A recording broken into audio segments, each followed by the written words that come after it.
রাধে রাধে, হরে কৃষ্ণা। আমি ধরিত্রী divine flow হিলিংয়ের তরফ থেকে আজকে এসেছি যে কৃষ্ণার মেসেজ নিয়ে। দেখো কার্ডগুলো ভীষণ সুন্দর, এগুলো কৃষ্ণারই কার্ড। তো এই কার্ডে কৃষ্ণা কি বলতে চাইছে তোমাকে, এটা একটা টাইমলেস রিডিং হতে চলেছে। তো যে যখন দেখবে সেটা তার জন্য মেসেজটা আসবে, যার সামনে এই মেসেজটা পড়বে বুঝে নেবে এটা তোমার জন্যই মেসেজ। আমি সেই রকম ইন্টেনশন দিয়েই কার্ড পুল করেছি, যাতে তোমার মেসেজ যখন তোমার সময় হবে তখনই তুমি এই কার্ডটা কিন্তু দেখবে। তো এটাকে একদম ক্লেম করো, মেসেজটাকে ক্লেম করবে। তার জন্য কি করতে হবে, অবশ্যই হরে কৃষ্ণা কমেন্ট করবে এবং ভিডিওতে লাইক করবে। যদি আমাকে ফলো না করে থাকো অবশ্যই ফলো করে নেবে।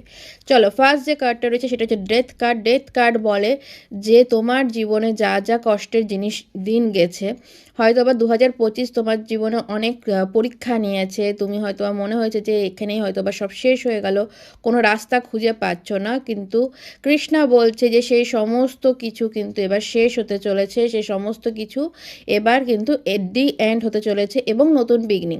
ডেথ কার্ড মানে যা তোমার আগের চলছিল সেগুলো শেষ হয়ে সেগুলো চলে গিয়ে নতুন কিন্তু বিগিনিং রয়েছে। কৃষ্ণা কিন্তু সেইটাই বলছে।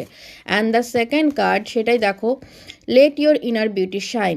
তো এখানে বলছে যে তোমার সেলফ লাভটাকে বাড়াও, নিজের শক্তিকে চেনো, নিজের যে ভেতরে শক্তি রয়েছে সেই শক্তিকে চেনো, নিজেকে চেনো। সারা জীবন অনেকে বাকিদের জন্য করলে, এবার একটু নিজেকে নিয়ে ভাবো।